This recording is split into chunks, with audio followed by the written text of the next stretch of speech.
Colorectal cancer is the second leading cause of cancer death in the United States, after lung cancer.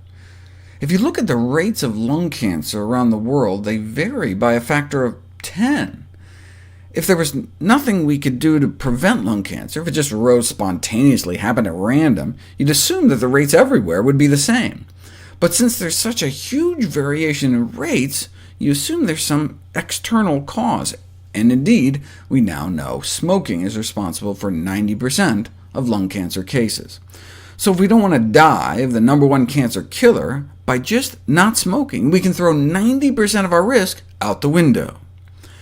For colon cancer, there's an even bigger spread, bigger variation around the world. So it appears colon cancer doesn't just happen, something makes it happen. Well, if our lungs can get filled with carcinogens from smoke, maybe our colons are getting filled with carcinogens from food.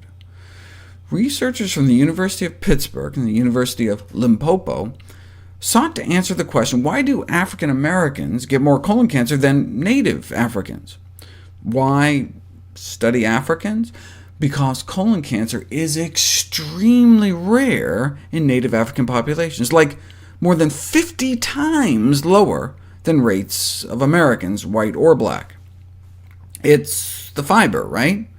Dr. Burkitt was the first to describe the low incidence of colon cancer in native Africans, ascribing it to their traditional staple diet that was high in whole grains and therefore fiber content. Seems you get about a 10% reduction in risk for every 10 grams of fiber a day, so hey, if it's 1% drop for each gram, and they're eating upwards of 100 grams a day, well, that could explain why colon cancer is so rare in sub-Saharan Africa. But wait a second.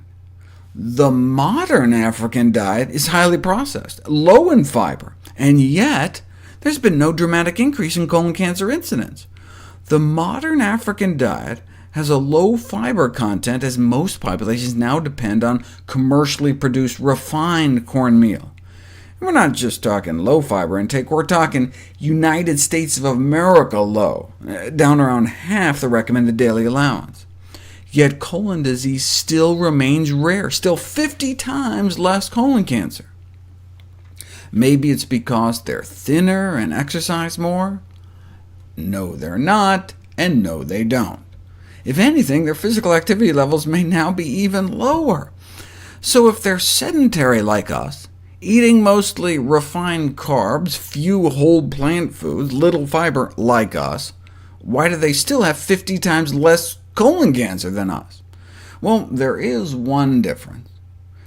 The diet of both African Americans and Caucasian Americans is rich in meat, whereas the native Africans' diet is so low in meat and saturated fat, they have total cholesterol levels averaging 139, compared to over 200 in the US. So yes, they don't get a lot of fiber anymore, but they continue to minimize meat and animal fat consumption, supporting evidence that perhaps the most powerful determinants of colon cancer risk are the levels of meat and animal fat intake. So why do Americans get more colon cancer than Africans?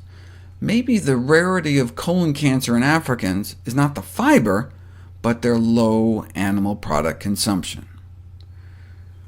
There's a divergence of opinion as to whether it's the animal fat, cholesterol, or animal protein that's most responsible for the increased cancer risk, as all three have been shown to have carcinogenic, cancer-causing properties.